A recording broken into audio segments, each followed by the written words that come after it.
Folks, here's a few of the deer Mr. Ian feeding with them feeders. Oh, look at all them antlers. These are all your yearling bucks.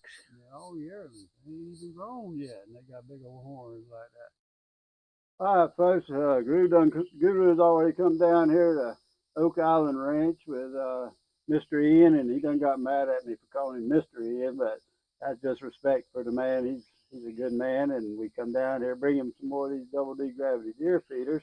He runs a Florida Hunting Outdoor Adventure. And on the way over here to do this, he telling me about all the critters he's got down here. Well, he needs a bunch of feeders, and he does have a lot of them. Mr. Ian, how long have you been in this business of deer pens and adventure ranch?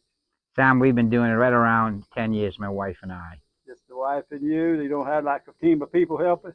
You're looking at the team. You're looking at the team. More of a family thing. It's a family. My kids are involved, and they do help a lot. Okay. But we do all the lifting most of the time. Years ago, you called me. I don't remember how long it's been, and I think you ordered one out of some guy from Texas. I think you thought it was a Texas feeder. You didn't realize it's built right here in Florida. But anyway, we brought it down, and after that, you started ordering feeders. How many do you reckon you got now? A pile. I imagine on the property between the deer pens and the preserve, we probably got 25 feeders total. So not only use them in the deer pens with the fawn feeders underneath them and everything, you actually have them out in the preserve. We have feeders out in the preserve I remember also. we tromped through the woods that day putting them out. Right, right.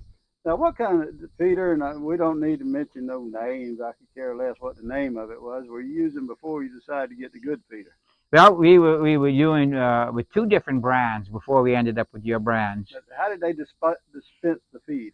They were gravity, but they had spouts, and the problem with them, the feed would fall on the ground and go to waste. I mean, 25-30% of the feed would constantly, if it rained on it, it went to waste. But yours don't do that. Yours don't fall on the ground. Now, earlier we were talking, and you said that you put these sheds over it for a reason, not that the feed was getting wet. I'm not trying to put words in your mouth, Mr. Ian, but more for the protection of the sun of the deer. Suppose we down here where it don't never get cold.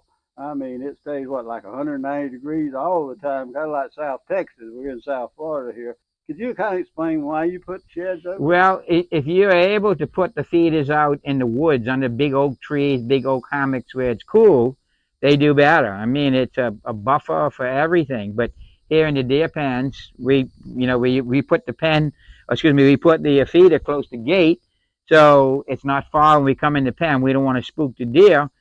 I don't have any trees here, so there's a shed, or I try to put the sheds over them, and it protects them. But you're not getting feed wet. It's a rarity to get water in there. I mean, it's got a hurricane. Well, the hurricane, yeah.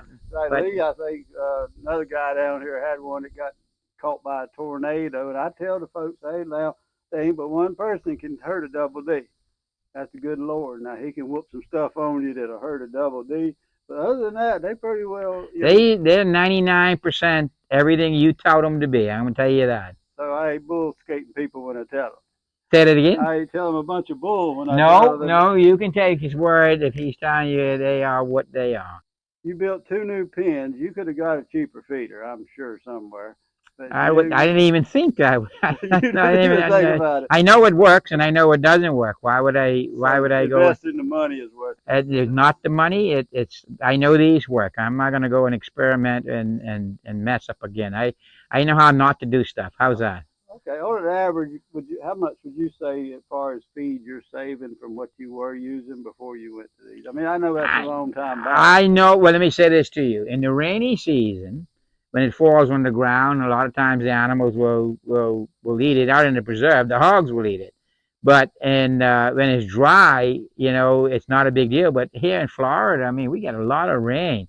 And as a result, when it falls on the ground and get rained on, it's junk. It's not, you can't use it anymore. And on top of that, the flies get in it when it gets wet. And that's a big problem. So wet feed on the ground is not good for us. So we basically, with these here, you've eliminated all that. Oh, absolutely. Okay. Absolutely. Well, I can't think of nothing else other than I enjoy coming down here. One of these days, I'm going to bring my axe and get me some of them swamp cabbage you got scattered out. We've been known to do that. You bring the bacon, we'll provide the cabbage, okay? a scoop of sugar. Thank you. Thank you, Appreciate Mr. it. Ian, All for all right. your stuff. All right. Thank you.